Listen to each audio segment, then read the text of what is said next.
Hello and welcome to Risque Business News. I'm your host, Laura Sogar. And I'm Mae Planert. And today we got a hot one, guys. We are discussing Dr. Conti, AKA Rudy Kurniawan, who is the unassuming young wine connoisseur who pulled off the biggest wine fraud in U.S. history. Oh my God. Wine fraud. Cheers. Cheers to that.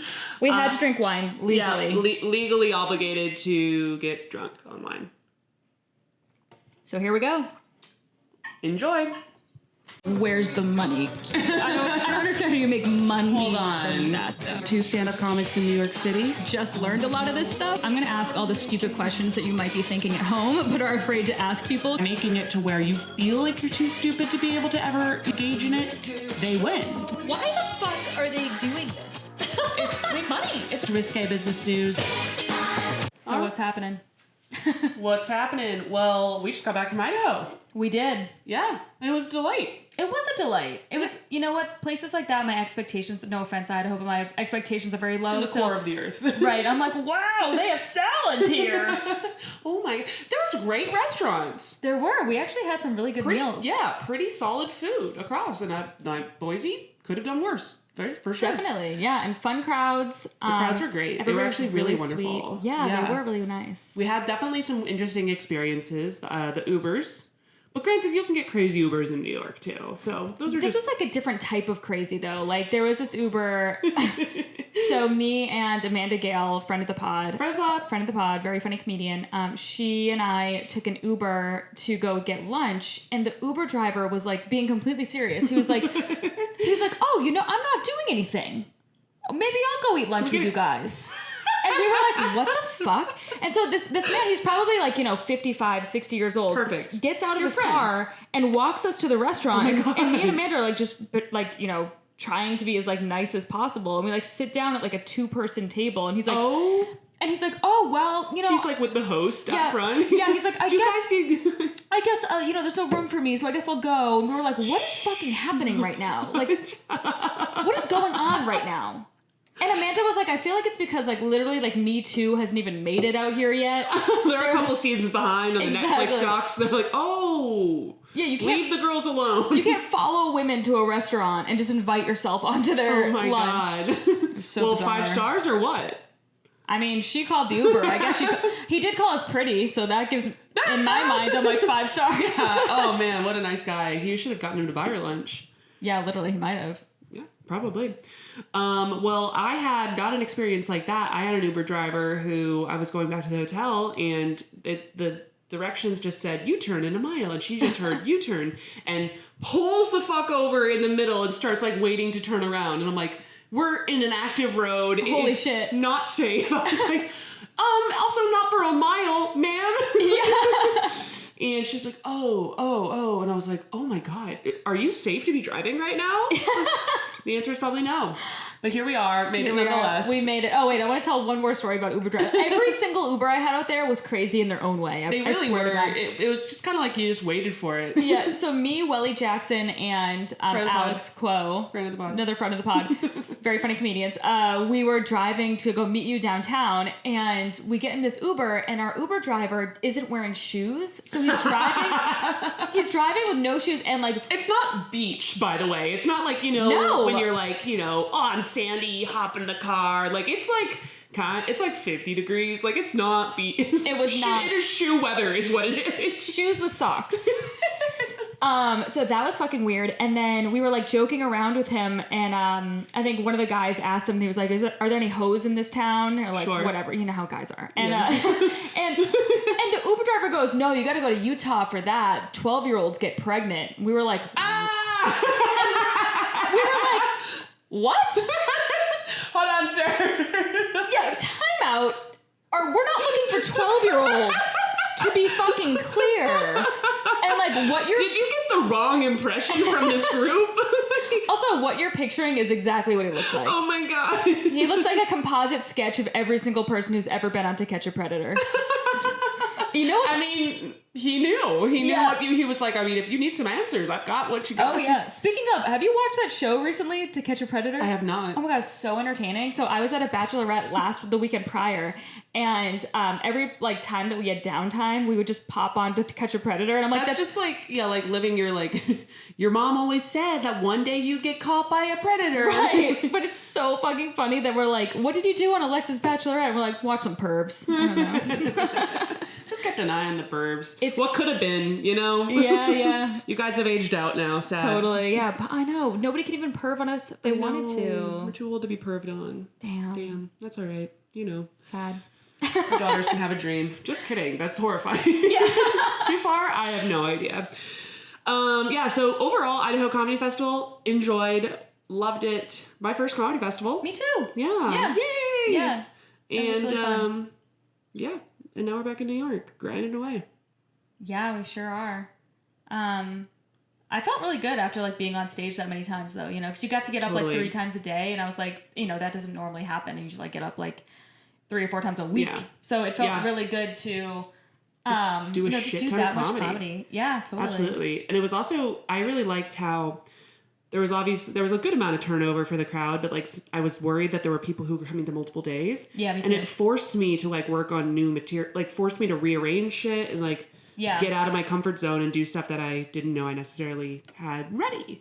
Right. And went better than expected. Some of the bits need some polishing, but that's what you learn. Yeah, I mean it's fine. Like, you know what? We're all gonna die one day. If you have a bit that doesn't work right off the bat, it's gonna be okay. I don't know, May. Maybe it's not.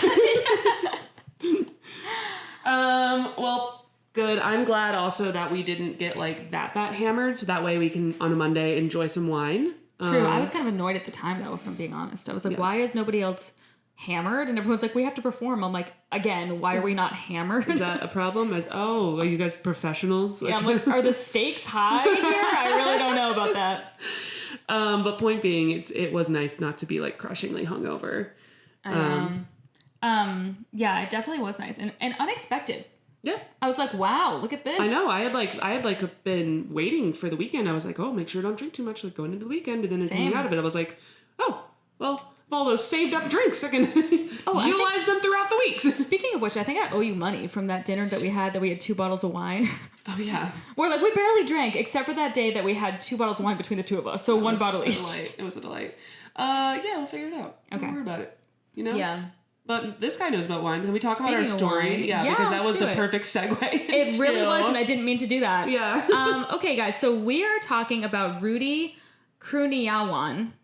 I believe I'm pronouncing that correctly, Just but call him you know, Rudy. I'm just gonna call him Rudy throughout the story for obvious reasons. It's because we don't want to disrespect anyone. Yeah. So sorry. He is the subject of a documentary called Sour Grapes, which I've heard is fantastic. I actually didn't watch it before doing this story, which I probably should have. But Go watch it and tell us where we're dumb. Tell us where we're dumb and get a bunch of hate comments. A comment is a comment. A comment's a comment. We'll take it. We like the engagement. Yeah. Good or bad. Like we're willing to learn and engage with you. Yeah, so our boy Rudy, so he was born October 10th, 1976 in Jakarta, Indonesia. Which nice. I would love to go to Indonesia. I would love to go to, I feel like it's going to be a while till we go back to Indonesia. Sad. I know. How's Indonesia doing? I don't know. No one's given me stats on them recently. I was supposed to go to fucking Tel Aviv, but look at that. Yeah. You were supposed to go to Tel Aviv too? I was supposed to go last Thanksgiving. Had flights booked and everything. What a bummer. Cancel. Listen, we are the real victims. What about my vacation? The fuck? God damn it. I wanted some hummus. Yeah, I wanted to have couscous on the beach, and I'm going to have to put that on hold, and that is the real tragedy here. That's the tragedy, absolutely. Indonesia, let's assume they're doing okay. Yeah. Okay, so his birth name was different. It was actually Zhang Wang, but his Chinese father... That's a fucking cool name. It is cool. I know. But his Chinese father reportedly gave him an Indonesian last name to help him maintain autonomy. Oh my god. So that's kind of fun. Yeah. We're not the only country being assholes. That's true. Even in the Asian continent. They're like, if we give you an Indonesian last name, they'll never know. They probably look dramatically different, right? I think so. Yeah. Would assume. Yeah, they do, I think. It's like when Ellis Island, when they were all like, Smith, you're all Smith. Literally. Really random side note, but did you hear that Alexander Wang, speaking of people with the last name Wang, he's in trouble for drugging and raping people at parties? Oh my god, we're gonna do that as a story. Let's do that as a story. Yes. Okay. I'm very sad for those people who were drugged and raped, but I am very excited to do it as a story. Totally. You know, like in a hypothetical sense, but obviously, R.I.P. Did he kill him? Like, I don't know. I mean, we'll find out. Tune in next week. I had a drink next to Alexander Wang at a Rin Tin Tin once. Was it drugged? Maybe. I was hammered that night, but I think it was unrelated. Okay. Well, damn. Okay. You heard it here first. Yeah. Alexander Wang does not drug people. So he actually attended, so back to our guy Rudy, not Alexander Wang, but Rudy attended California State University in the late 90s, and he was on a student visa while in school. And then in 2001, he sought asylum in the U.S., but was unsuccessful. Question, you might not know the answer. Seeking asylum, that's usually because something bad's up? I don't know, actually. Okay. Never mind. Like instead of like a prolonged visa, is that what you mean? Yeah, like, seeking asylum, isn't that usually something you do when you're like trying to get help? I'm almost positive you're correct. Like they're seeking asylum from like, I wonder. they're basically refugees. Is what I thought. Right. Like, but I didn't know that Indonesia had a. That's what I was wondering. I was like, what's up? History buffs, hit us up. This is the bare minimum here. Yeah. I'm like, I didn't watch the documentary. Yeah. I don't know who this fucking person is. I don't know. Point being, let's assume he was stressed. Let's give him a little air of stress. He was stressed. And so he wasn't able to obtain it. So maybe you're right. And they were like, Indonesia's fine. They were like, go back and have a great time in Indonesia. I don't know what the fuck you're talking about. Place is great. What are you doing? Yeah. But so basically ICE persuaded a court to order him to submit to a voluntary deportation. ICE, we know them. We know them. And he was directed to leave the country no later than April 25th, 2003. And he did not. Fuck you, ICE. Yeah, he was like, yeah, it's kind of like, all right, cool. Like, what if he was like, what if I just don't? What are you going to do? Kick me out? I guess. Well, damn. I don't know how any of that stuff works. I guess I'm going to stay. I don't know. Looks like a lose-lose here, but... So he stayed in the country, and he decided to stay in the U.S. like illegally until further notice. Word. Okay. Until something caught up with him, I guess. So he settled into L.A. and he quickly developed an obsession with California wines, which like same. Yeah. Man with good taste. Exactly. So he was using money that he supposedly sourced from his wealthy family. And he turned his attention to buying really expensive French wines, particularly those from the region of Burgundy. Got it. Or is it Burgundy? I know from Anchorman, don't they say Burgundy at some point? Yeah, I think they do. So that's the only way I know how to pronounce Burgundy. What year was Anchorman? I wonder if he made Burgundy wines cool then. You know what I mean? Maybe. Yeah, this guy just watched Anchorman, was like, nice. I don't know, but it feels like it was around that time. Yeah, 2003? Yeah. Sounds about right. Sounds about right. But apparently at the time in 2003, Burgundies weren't like super popular like they are right now in the US. So he was like, great, this is a great opportunity for growth. And so trendsetter. I would never have the balls to like look at it and be like, oh, this wine should have more fans. Yeah, right? Let me spend a lot of money, I'm assuming. Yeah, I guess you can make anything trend. Like, isn't there that like green wine out of there's a green wine out of Portugal that people are obsessed with when you go there, but you'd never have it anywhere else really, unless you're at like a Portuguese restaurant. But like, I feel like someone in the wine scene could blow that up and then make a ton of money off of like a new trend. Have I ever told you about my experience with Lambrusco? Do you know what Lambrusco is? It's like a kind of like slightly carbonated or whatever, like somehow fizzy red wine. And I had it in, I think I had it in Portugal, and then I had it at Miss Ada here in New York, which is like a Michelin-starred restaurant. It's great. And I drank this wine. I'm like, oh my God, this is so good. And whenever like food that's from like Europe or something, or like wine, like I always brag to my mom. I'm like, you should come to me with this restaurant in New York. You'd love it. They have Lambrusco. And she's like, that is what homeless people drink in Europe. It is the cheapest wine. I was like, oh. But I've seen it become a lot more popular since. So Lambrusco, you heard it here first. It's going to become the homeless drink of, fancy Brooklyn idiots. TBH, like lobster used to be something that like poor and homeless people ate. Which is, lobsters, and if you like lobster, you just like butter. Right? No, lobster has a taste. I think it does. Maybe not for me, because I'm always just like, boom. Yeah. If you put like half a stick of butter on each, then you're like, True. tastes like butter, which is delicious. So I hate to be a bad New Englander, but I think Caribbean lobster is better. It's like sweet. Wouldn't disagree with you. It tastes really good. Well, you're kicked out. Yeah. I rescind my New Englander card. So anyway, so Rudy started learning all that he could about wines and keeping detailed tasting notes. And Kyle Smith, who was a LA shop owner who sold Rudy a bunch of wine, later told a documentary that he was in, I think Sour Grapes probably, that his average bottle price that he bought in his store was probably $400 to $500 per bottle. Word. Okay. And we have no idea where he's getting the money in the first place. Yeah. What did he fucking study? Do we know? I mean, he didn't have a job or anything. He's saying that it's his family money, and we don't know about that. Yeah. All right. We don't know about that. Cool. So point being, yeah, maybe he's laundering money for people. Yeah, exactly. There's some sketching going on. Everyone is laundering money. I think so. I think so. I don't think any rich person is not laundering money. Yeah. Well, we should do the Panama Papers at some point. Oh, yeah. Because that's like, isn't that like how they launder it or something? I have no idea. I'm making up shit. Laundering money, I don't get. I have a friend who did anti-money laundering for Citibank. Oh, yeah. I think I met her. Yeah. She's awesome. And basically she told me about a couple things and I was like, oh, we're all laundering money, huh? Mm-hmm. Antique stores. No, you're not. No, you're not. You're not real. No. I don't want to fucking hear it, antique stores. You're selling a spoon? Really? Like a $10 spoon? Shut up. No, you're not. Yeah, I would love to see like how many businesses are legit. Like, so many people belong in jail. Or at least fined. I love it. It's kind of fun. Yeah, it is kind of fun. There was a guy growing up, like, people are really sneaky about, I feel like just regular everyday adults in our lives have done crazy things. Like, somebody was stealing from, like, the youth hockey team or something. Like, and I'm like, what the fuck? And was that just good old-fashioned embezzlement? Just good old-fashioned embezzlement. Nice. And I'm like, that's just like Brad's dad. Like, my mom said she had friends growing up who would illegally import birds. What? Like, they would just put exotic birds, like, under their jacket and bring them into country. And do what? Sell them. I guess they're expensive. But also that just seems like, how much can a bird possibly go for? And that's a horrifying trip. I mean, I don't know. To have a bird strapped to your body. That's true. Oh, God. Wow, that's terrible. I mean, we paid fucking $1 million for our cats. But... That's true. Yeah, but, like, I would love to cuddle him on a plane. Yeah, that would be nice. Maybe actually like a net positive. We're just like a goddamn parrot, just like, True.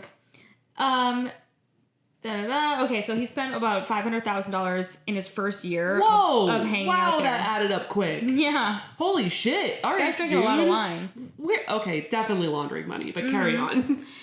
So Rudy's deep pockets gained him entry into some of the most prestigious tasting groups in Los Angeles. So there was a group of prominent wealthy men, which were like Hollywood directors, music executives, tech entrepreneurs, real estate tycoons, that kind of stuff, who called themselves the Berg Whores.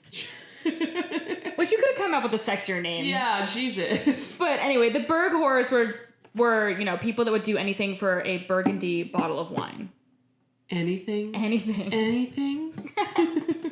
Gross. I mean, these are just like nerds in the same way that like trading card nerds. Yes. You know what I mean? Yeah, actually that is the same energy. Yeah. It's the same energy, to be honest, of sports fans. Sports fans or like high-end art collectors. Yeah. You know, it's like, what makes this wine better than like Franzia?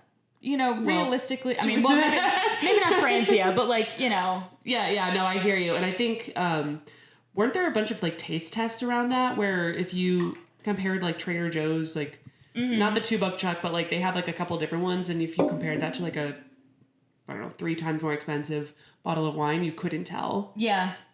Actually, on Shaws of Sunset, you know that show? No. Oh my God, it's a Bravo show. And it's about these like Persians in LA that all hang out together. And so like wicked, wicked rich people. And they did like a blind tasting of like champagne from like the grocery store all the way up to like Cristal. Yeah. And they all got it wrong. Like they all did, what's the wicked cheap you know, Andre? Yes.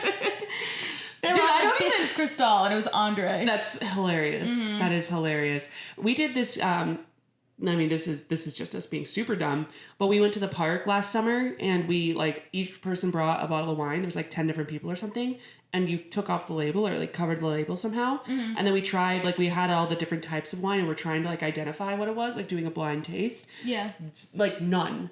We may as well have just like guessed like randomly. Yeah. No one knew shit. It's hard. It was really, really funny though. It was like, oh, I think I like cabs. Like, I have no fucking idea. Right. It's red. It's red. I know that. Yeah.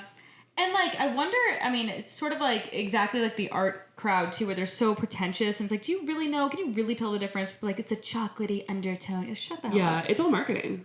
It goes is. to show the power of marketing. It really is. Which is, yeah. But then on the other hand, like if you are drinking a really good glass of wine, like if you mentally think it's really good and you're getting more pleasure, then does it matter? No, it's true. Yeah. All right. Anyway. Carry on. Okay, so Rudy began to frequent wine auctions all over the country, which I didn't even know those existed, but apparently you can go to these auctions and they have like incredibly expensive wines. And I bet New York has some fucking psychotic ones. yeah. Oh, definitely. Oh my God.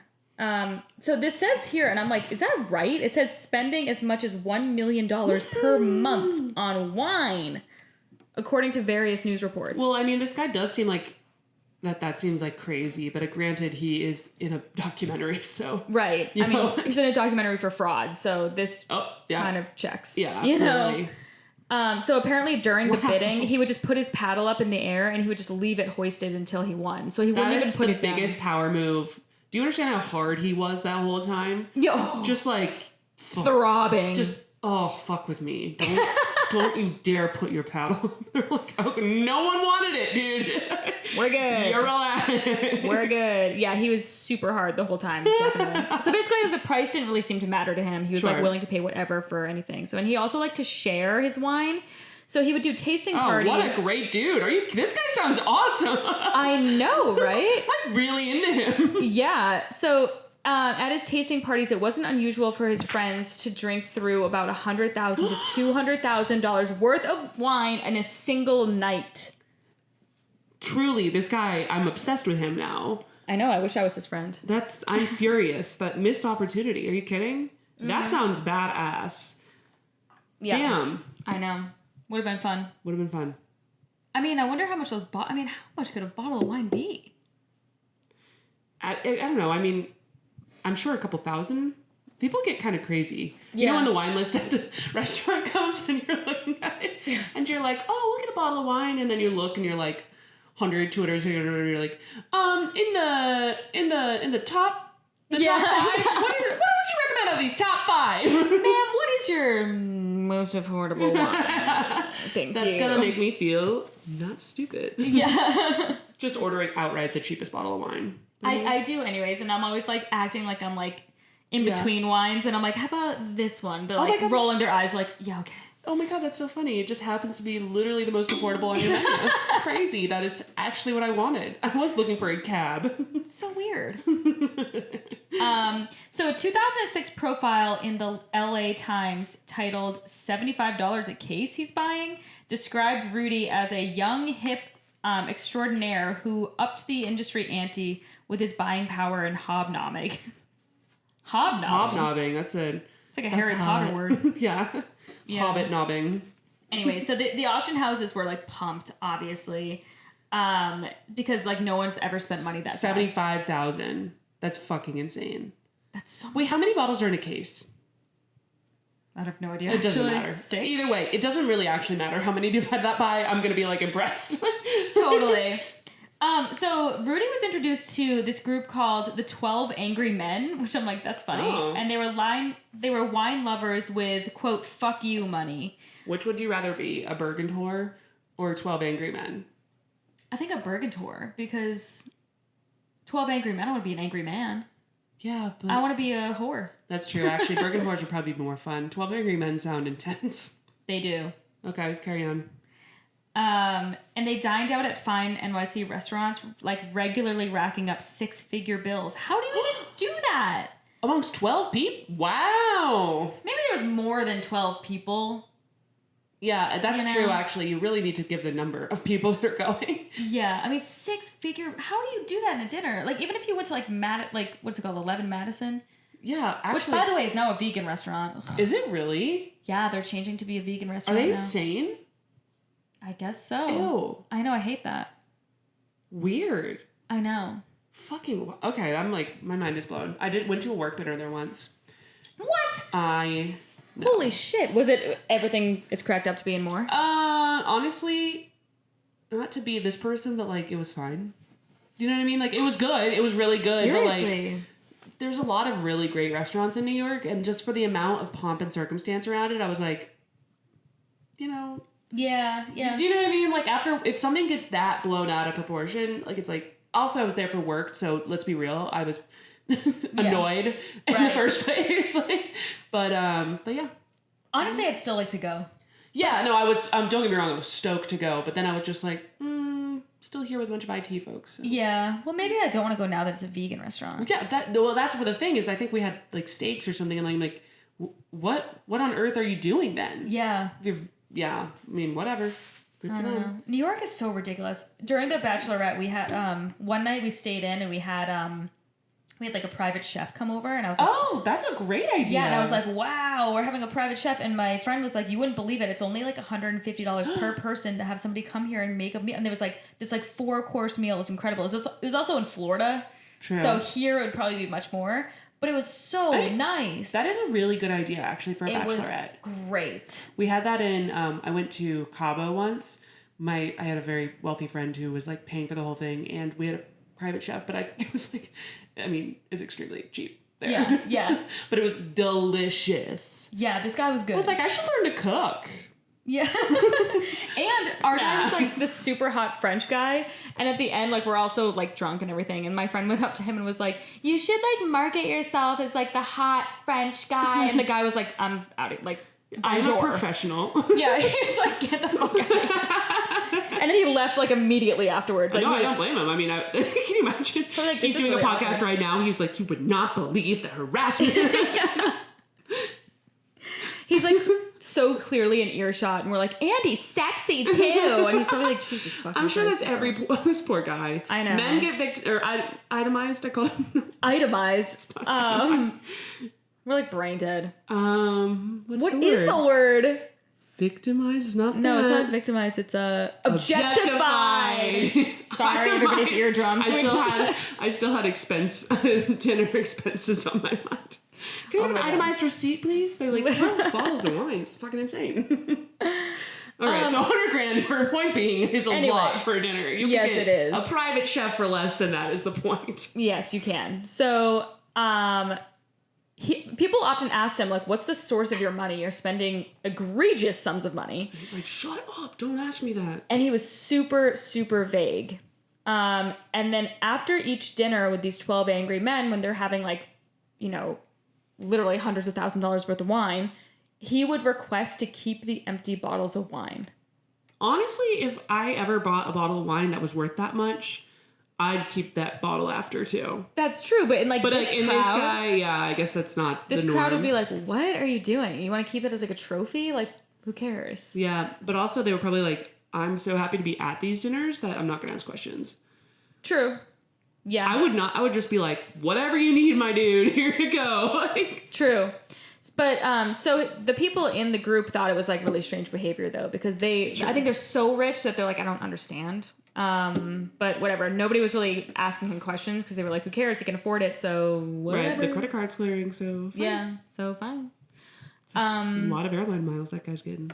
Yeah, totally. So by the time he turned 30 in 2006. What? What? The time he turned 30?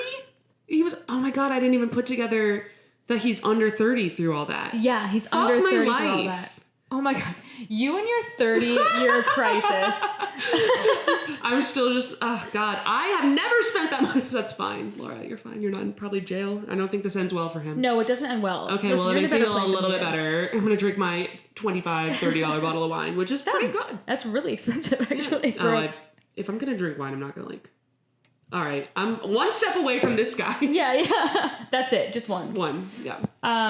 But he had amassed a personal cellar so robust that the Calgary Herald, which I'm like, what are these magazines? Yeah. Declared him, quote, king of rare wines. All right. Great. And to others, he became known as Dr. Conti, which is, or Conti, I don't even know which one. Sounds an awful like Conti, yeah. Dr. Conti. Dr. Conti. Yeah. That's what I'm going to call my guy now. But She's like, please stop saying that. Jesus Christ. How vulgar. I have to go to my cunt doctor. I would be like, Laura, go home. Relax. Which was an homage to his favorite wine, which was, I don't even know how to say this wine. Domani della Romani Conti. Oh, I've never heard of that. That cool. I have no idea. That goes to show I'm buying these expensive bottles of wine and I've literally never heard of that bottle. No. Okay. One second. Okay.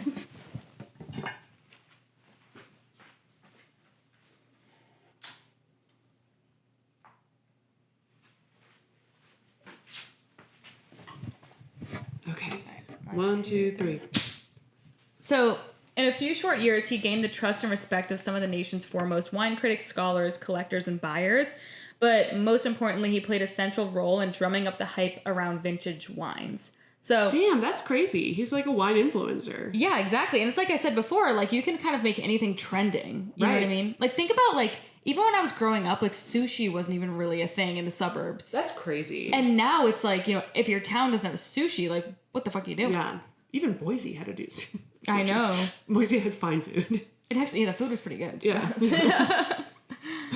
I would not have anticipated having a good sushi restaurant, though. And yeah. Sure shit, there it was. I actually find that if I go to smaller towns, the food is usually better than New York, and I think I know why. I think it's because there's less restaurants, so they need to compete with they all need to be good, or else they're going to go out of business. But New York, there's so many restaurants, and there's so many tourists that they're always going to get the foot traffic of people that don't know better. That's true. In New York, you can definitely find bad restaurants. Oh, you can find a lot of bad restaurants. Yeah. Or very highly mediocre, very overly priced. middle of the road, expensive restaurants. That's so true. But the restaurants that are good, which are always like crazy fucking waits, because they are very good, are insanely good. True. Hot takes from May. All right, keep going. So according to a 2006 report from the Wine Market Journal, the average price of a vintage wine bottle sold at auction increased by 62% between 2001 and 2006. That's crazy. I know. So during the same time period, worldwide wine auction sales ballooned from 90 million to 300 million. Well, if this guy's spending $1 million a month, I mean, he's a big contributor to that. Yeah, that's an actual couple percentage points there just to him. Yeah. Damn. Burgundies in particular were a really hot commodity, and bottles that sold for $400 just a decade earlier were now courting bids for $13,000. Oh my God, how pissed must the people who were drinking the Burgundies I know have been. You better really have enjoyed your glass. I know. So through his high-flying social circle, he befriended a man named John Capone, who was an ex-hip-hop producer who ran Acker, Merrill, and Condit, which was a boutique wine auction house in New York City. That guy sounds fun. He does sound fun. I've also noticed in a lot of these stories, there's a lot of like hip-hop producers that get roped into these grifts. I would love... Do you find that weird? Yeah, I would love to look more into that. Like, because you're right, they're so intimately involved in... I wouldn't associate with wine so much, though I'm not terribly surprised, but like, fancy liquors and stuff like that. And like they sing about them in their songs, and I'm sure that does a lot. Yeah. I always wondered about that when they like mention, brands by name in the songs. I'm like, did they get paid to do that? That's a good point. I wonder. Probably. Yeah. I'm trying to think of some. Ciroc doesn't, P. Diddy owns Ciroc, doesn't he? That sounds right. I applied for a job there. They were like, no. I'm like, I haven't been in a club in fucking 20 years. Like, and they're kind like, of our whole thing. Yeah, our whole thing is selling to clubs, and you look like a Irish bar kind of girl. Which is fine, but Budweiser's that way. Yeah, they were not interested in employing me, and I don't blame them. That's hilarious. So, anyway, yeah, that is a good point, though, I wonder, because... Oh, well, they should look into that. But or the clothes, because the clothes they wear for sure, Yeah, I mean, it would make perfect sense. Like when you're at the bar and it's all those songs where it's like, I keep hearing the Lil Jon shots, but I'm like, do they actually say I hate that song. any brand names? Of course. I mean, it's purely meant so you play at a bar and you do shots. That's amazing. It's an amazing marketing song. Yeah. But do they mention any brands in that one? I'm trying to think. Yeah, it's like Lemon Drop on Kamikaze. I don't know if they're just listing like Patron. Patron, yeah. Patron gets a lot of shout outs. I'd be super curious. Okay. Yeah. Remember that song in this was big in college. There was a song that was like, "Get out of your mind." Yeah. That song made me so embarrassed. I would like literally like if they played that song at a bar I was at, I would have to go like stand in the corner by myself and like not talk to anybody. You So get like a scared dog. yeah, I was like, this is the most lightning. and it's so intense. It's like, get out of your mind. I was like, sir, have a glass of water, take a breather, like sit down, sober up. Perfectly honest. Meanwhile, that's the song I'm like playing behind the box before I was about to race. I was like, yeah, going off. I'm drinking Gatorade. I am sober. Yeah. Oh my god. Very different people. Yeah. Oh my god, I hated that song. It made me so You just need like your thunder blanket, like the dog when it gets like, nervous. Oh my god. It was There's too many people over. I was like, this is so embarrassing. Oh. I feel like all of my warm-up songs in hockey were like Dropkick Murphys. It was very Boston. Oh, that's so on brand. It's really on brand. Yeah. Okay. All right. So, what did I already say that? Let me see. Blah, blah, blah. Oh, in 2006, he agreed to put up a selection of John Capone agreed to put up a selection of Rudy's wines on the popular wine forum Wine Berserkers? I don't know. Anyway, it's a thread chronicling. Reading is hard. Itemized. Yeah. Chronicling the oddities of Rudy's wine swelling to 900,000 posts. So evidence also. What the hell? Yeah, I mean, who are these people? No, seriously, who are they? I'd like to hang out with them. Yeah. If you know anyone, hit us up. So evidence emerged that Rudy's uncles, Hendra Raharja and Eddie Tansil, had embezzled $600 million from Indonesian banks and fled the country in the 90s. Whoa, that came out fast. Well, now we know where the money's from. Exactly. Oh, it's embezzlement. Good old-fashioned embezzlement. I didn't lead up to that well, but yeah, but that is where the money was coming from. His uncles. And he was probably laundering money for his uncles 100%. through this wine thing. Yeah. Oh my god, I love that for him. I know. I hate that for the people of Indonesia, because that's tax money, right? I think so. I mean, it's Indonesian banks, so I don't know Then maybe not. But does that remind you somewhat of the Malaysian situation where I was taking money out of the Malaysian bank? For a second, I was bank? like, that's a completely different country. Right. Stop talking, Laura. You're embarrassing yourself. Okay. So all these people were doubting the legitimacy of his wine because they were like, I don't know if they were tasting it and they were like, what the fuck is going on here? Yeah. And the doubts intensified after Rudy's next few auctions were and after they withdrew due to questions of authenticity. So in 2007, so a year after they put it up on the auctions, a Christie's auction pulled out of Rudy's 1982 Chateau Le Pin. Christie's is always up to some shit. They are always up to some shit. Perfectly honest, they seem very cool, and they're always. Remember, they were in the NFT thing. Like, yeah, they're always in the thick of things. They're having fun. Yeah, they have fun. So the company deemed the wines to be fake. Ooh. Yes. And then finally, so it's just a Franzia in a really nice bottle. I guess. Wait, that's so funny. Fuck you, really rich funny. people. I know. So funny. I like this one because it's like a victimless crime. Yeah, it's just people who are trying to, like, it's purely to buy expensive wine. There's never been a humanitarian reason to do that. No. There's no victims here. Mm-mm. Unless they were buying it for charity, which, okay. Does that even happen? No, I don't think so. In 2008, Capone's, so the guy who originally put him up, Capone's auction house withdrew $700,000 worth of Domani Pansat wine when the vineyard's owner showed up in person from France and personally called them from counterfeits. Whoa. Yeah. Also, how hard was that owner the whole time? Oh my God, he was so fucking pissed probably. He was probably like, I bet honestly, actually, that would probably be very good for his marketing. Where he's like, my wine is so good, people are faking it. Right? I guess. I mean, yeah, that's pretty big ego.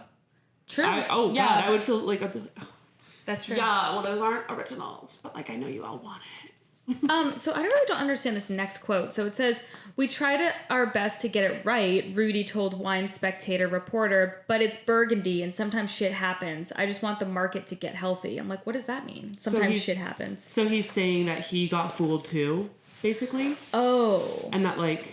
Is that what he's saying? I think so. I think he's I'm sure he's not going to be like, I fucking faked it. Haha. True. You know what I mean? But it sounds like he probably did. Right, yeah. But he's going to be like, oh, I had no idea. You know? Right. I just want the market to get healthy. Shut up, Rudy. Keep it up, you crazy son of a bitch. So he's about to get busted. Nice. People are kind of onto his shit now, and people are kind of discovering that he's selling fake wine for humongous profits. Yeah. Humongous profits. And so is he using the... Well, you might get to this, but okay, keep going. I don't want to ruin... No, ask me a question. Is he using the old bottles? I think so. Yes, because here we go. What a smarty. The morning of March 8th, 2012, which first of all, I'm like, it took that long to find a case against him. It's kind of a big wild. leap Yeah. in years. Half a dozen FBI agents raided Rudy's home in LA. Inside, they discovered an unbelievable scene. So there was 200 plus old wine bottles in various states of forgery. So he's like putting on new labels and like putting in, fake corks and all that shit. Right. 19,000 plus fake artificially aged printed labels. Wow. Yeah, from the world's 27 rarest wines and detailed notes on how to fabricate them. Buckets full of corks, sealing wax, glue, and stencils. So I'm like, this guy is just like corking it himself. You would think that. Wow, what a little Etsy shop he's got going on here. Literally. Rubber stamps bearing the names of famed chateaus. Formulas for recreating the taste profiles of rare vintages using a combination of much cheaper wines. So this guy was taking all those bottles from those dinners that we talked about before and just putting in like Franzia and then figuring out how to make it taste like something incredibly expensive. That is good for him. That is so... I'm not even mad at all. I am so impressed by this guy. And he should have just done this for good and just done that for everybody, and then he could have his own wine that just like tastes great. Joe's. Are you kidding? Yeah, fuck yeah. Yeah, we should get I want to get these formulas, dude. What do you want to mix? I know. $2 chuck with like a little bit of Franzia and some Everclear? Like, what's going on? Fucking Franzia. I remember in college I was gaining all this weight, and I talked to my doctor, and he was like, "What do you drink?" I was like, "Oh, just Franzia." Honestly. He's like, "You idiot." He was like, "You're basically just having like sugar water every night." Yeah. You're just drinking sugar water every single night. Julie, I don't understand what this has to do with the conversation. Why does that have to do with my weight, though? Wait, what are you I don't talking understand. about? Did you ever do slap the bag? Oh, of course I did slap the bag. Ugh. If I never slap the bag again, that'll be too soon. Yeah, oh my God, disaster. Yeah. So, homeboy was arrested, okay? He was arrested on charges of forgery and fraudulently obtaining millions of dollars in loans. Okay, well that's okay. Yeah, so December 9th, 2013, his case went to trial. And prosecutors laid out the case that Rudy was the biggest and most successful wine counterfeiter in the world.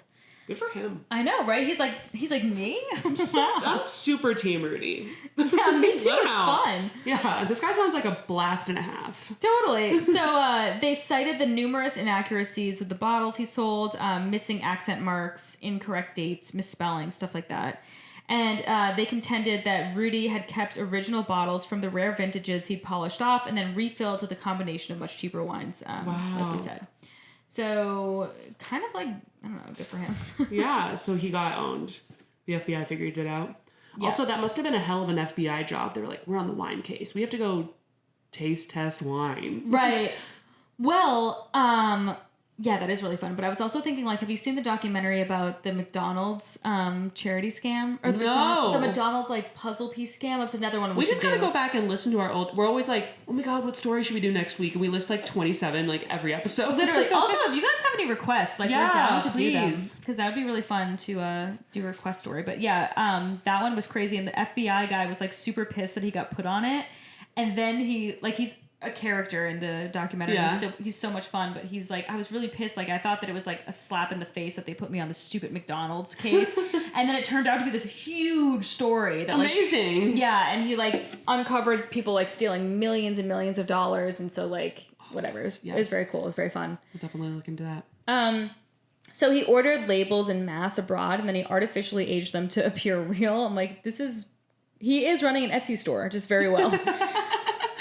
He's like and subscribe. Give me some reviews. So he used a Blades corkscrew that left no traces of tampering and dipped the top in wax, so people didn't know that it was That's crazy. Re-put in. The bottles he used to sell were so rare that many collectors didn't even know how they were supposed to taste. So it wasn't like people were like, this is obviously not. Oh, that's actually a great wine. point. Yeah, he's like, these guys have never had one of these before. Right. That's kind of the whole thing. Yeah.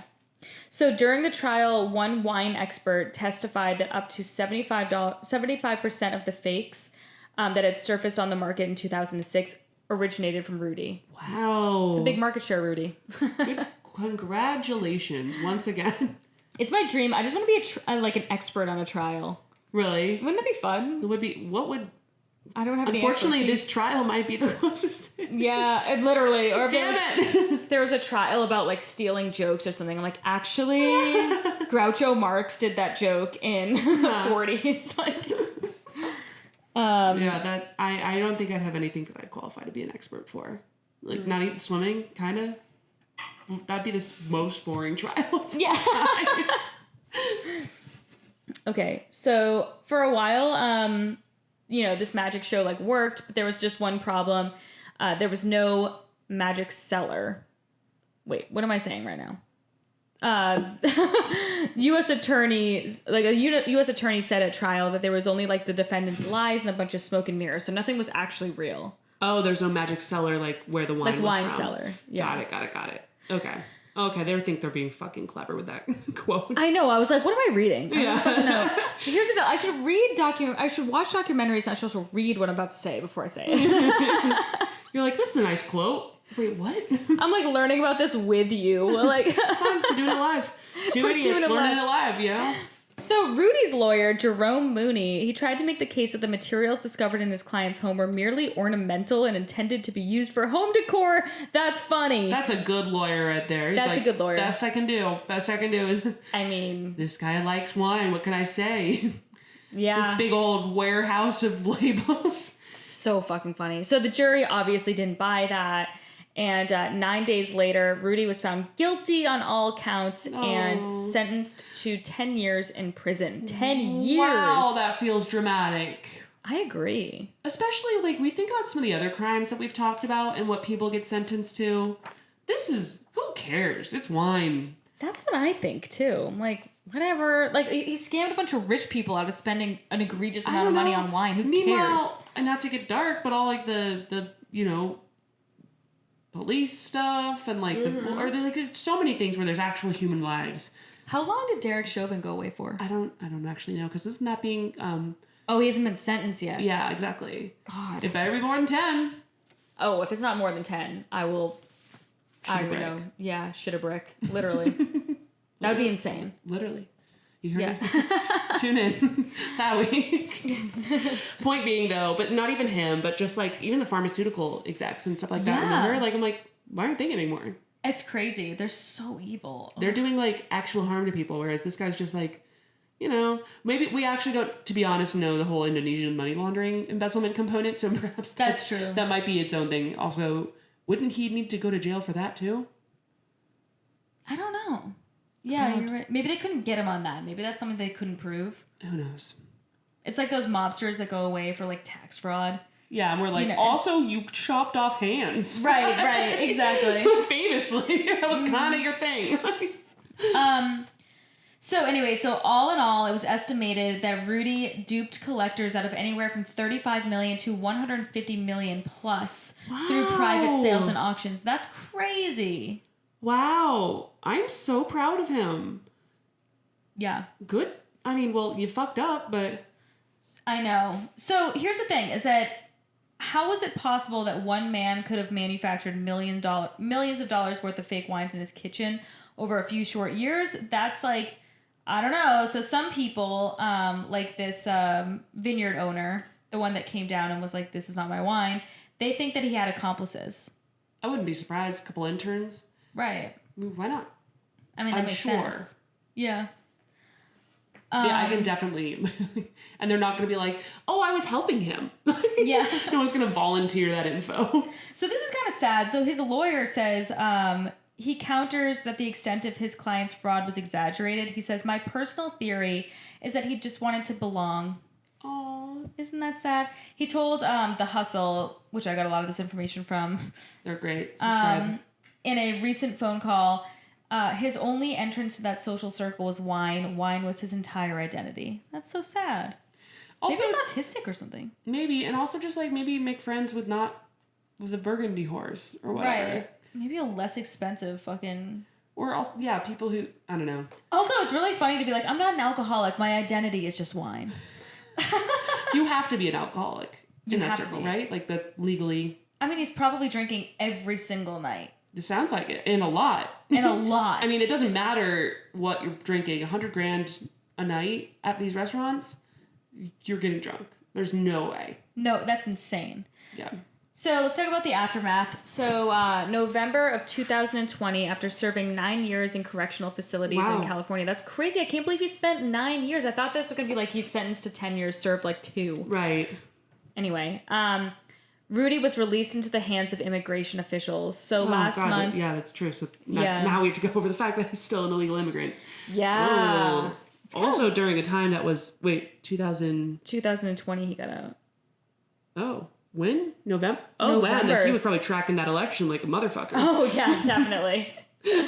Wait. Oh, okay, fun. Yeah, literally. So last month, literally, I guess... What was that, April? Yeah. With little fanfare, he was escorted onto a plane and quietly deported to Indonesia. Wow. So, in the elite circles, though, it was like huge news. So the saga of the most like notorious wine forger in history had finally come to an end. Some see him as a hero, like a Robin Hood type figure who duped greedy billionaires and proved that they couldn't tell the difference between a $500 bottle and a $10,000 bottle. I think we fall into that category. Definitely. Honestly. Team Rudy. Others say that he tarnished the collector's market.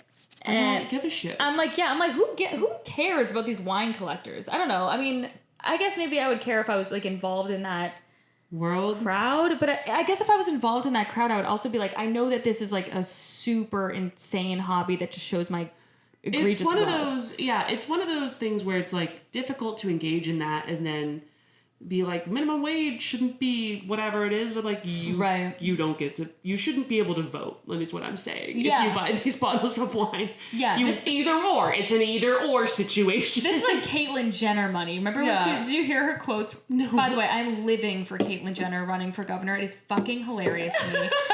And she's digging herself a grave like you wouldn't believe. Incredible. She Love was that like, for her. There's this clip of her. She's like, I was hanging out at my airplane hangar, and my friend, they said, I can't even live here anymore. I'm packing up. I'm moving my private jet down to Texas. And I was like, this is Caitlyn Jenner trying to be like, I'm salt one of of the earth. That's like, did you see the guys who were running for New York mayor? How they had to guess, like, did we ever talk about this? How much a home in Brooklyn cost? No. They had to like make an estimate of what they thought the average home price in New York, like Brooklyn specifically, that borough was. And one of them goes $60,000. What? Are they insane? 100, yes. Idiots. Well, and it goes to show that they don't know anything. Like the reality of what's happening. What would you say that the estimate, like I would say probably $300,000. I think it's closer to like 800. Own. Yeah, no, but you can find some things on the market. You'd be surprised.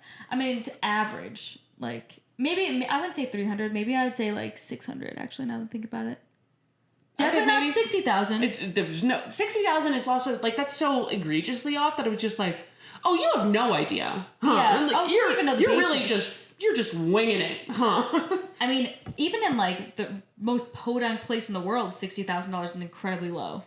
incredible. Not even And I mean, unfortunately, I wish I knew. I wish I remember who this. I will not be voting for this man. But point being, he was one of those insanely wealthy people who was like, just could not have shown himself to be more out of touch. Like, I don't want him to do my taxes. Let me tell you that. $60,000. What a stupid idiot. Wow. Yep. Yeah, anyway, so the blog Wine Fraud, which I'm like, what is this blog? A lot of blogs I need to be subscribing to. I know, right? It estimates that the value of Rudy's wines that are still out on the open market today exceed $550 million. A decade. Oh my God, that's right. I guess there's probably a lot. I guess they're not serialized or anything. No, they're just like, if they were NFTs, rotation. then this wouldn't have happened. Exactly.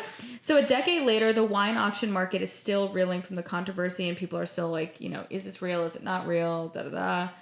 Now that he's out, he's looking to get back in the game. Oh, I'm living for that. Team Rudy, yes. Definitely. So according to his lawyer, the counterfeiter is still settling back in at home, and he received many inquiries about working as a wine tasting consultant. Yeah, no shit. This guy apparently knows what he's doing. Yeah. I also love, like, Rudy's off-brands where he does his formulas for vintage. I would buy the shit. Me too. I would totally. If it was, like, still, like, alcohol content, but it just tasted incredible, hell yeah. Hell yeah. And, like, but you were forthcoming, like, this is not the real thing, but it tastes exactly like the real thing. Dr. Rudy, I literally got famously in jail for this. Like, I'm very good at what I do. That would be awesome. I'm obsessed with him. I hope he does that. I hope he Shark Tanks it up or something. Yeah, that would be great. So it's not the last time we'll hear from Rudy, I don't think. But that's the story. Oh, that was a delightful one. Yeah, so it's a lot of fun, and I cannot believe he spent 9 years in jail for that.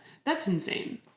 What, like, yeah, don't you get off, isn't it usually like half or something for good behavior? Yeah, maybe he was really poorly behaved. Maybe he was just wilding out the whole time. I guess. Just relapsing or something. Yeah, I don't know. Guy was probably a raging alcoholic when he got in there. That's true. He might have had a lot of hooch. Going from the best wines in the world to hooch. That's a fun word. Yeah. Hooch. Well, that was a really good story. Nice job. I know. That's crazy. I want to watch the documentary now. Yeah. This is a good prelude into the documentary. Recommend. You'll probably learn a lot more. Tell us some facts we missed. There's probably some, but whatever. We had a good time. Hope you did too. Yeah, good times. Like and subscribe, everybody. Leave a comment. Leave a review. We've appreciated the feedback so far. It's been fun getting to interact with some people. Yeah. And we'll be back next week. Yeah, and request some stuff. I mean, we have ideas and we got, You've heard a bunch of them. Every single, story that we tell, we're like, we should do a story on this, we should do a story on this. But, it's fun to, get a request and then we can do your request. So, yeah. We're open to it. Definitely. Okay, we'll see you next week. Bye, guys. Toodles.